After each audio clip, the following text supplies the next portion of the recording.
Organízanse en quendas para facer máis levadío o peche que se iniciaba este mércores de xeito indefinido.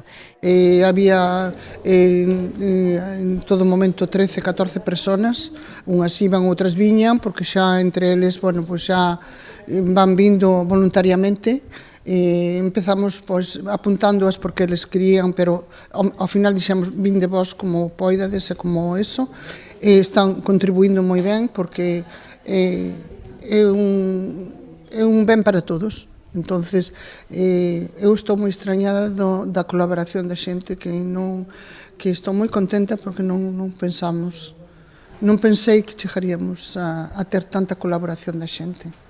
Aínda que a maioría son xente de avanzada idade, non lle faltan folgos para loitar polos seus dereitos, tanto é así que non pensan desconvocar o encerro ata que a Xunta acceda a dotar a Rianxo dun centro de día.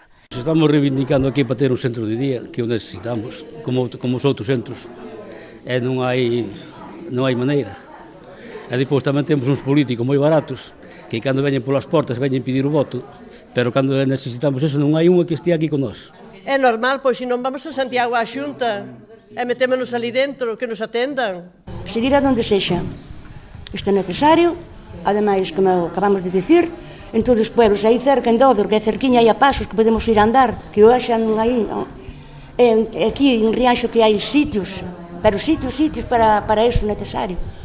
E non hai maneira, que non nos atenden para nada. Habemos de luchar, xa te digo, habemos de luchar. Que este pueblo no tiene un centro de día y hace falta que les den un mínimo de un año, de año y medio, pero que sepan que se pone. Lo que no pueden es dar ideas y decir, ala, sí, tráela, 2.000 o 3.000 firmas y ahí quedan en el cajón. Eso es lo que no se puede hacer con la gente de un pueblo y gente mayor que hemos trabajado muchísimo. Traballaron e seguen a traballar por un servizo que consideran urxente e necesario. Isto é unha cousa necesaria para o pueblo. Nos vamos para maiores, os fillos traballan. Despois, cando nós non estamos ben, os fillos non poden deixar o seu traballo, porque despois non o recollen. E así estamos atendidos por xente que preparada, os fillos van tranquilos para o seu traballo, e isto é unha cousa para o pueblo moi necesaria, que nos fai falta xa. Daqui agora a xente vai para maior, eu xa casi estou jubilado tamén, e fai nos falta.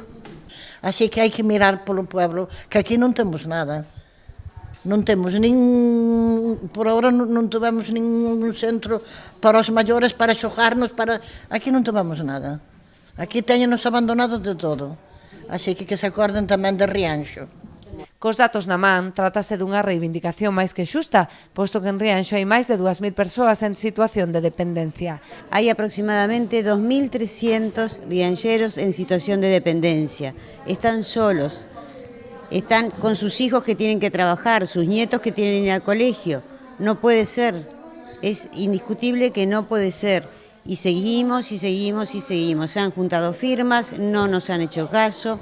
Se han hecho manifestaciones, tampoco.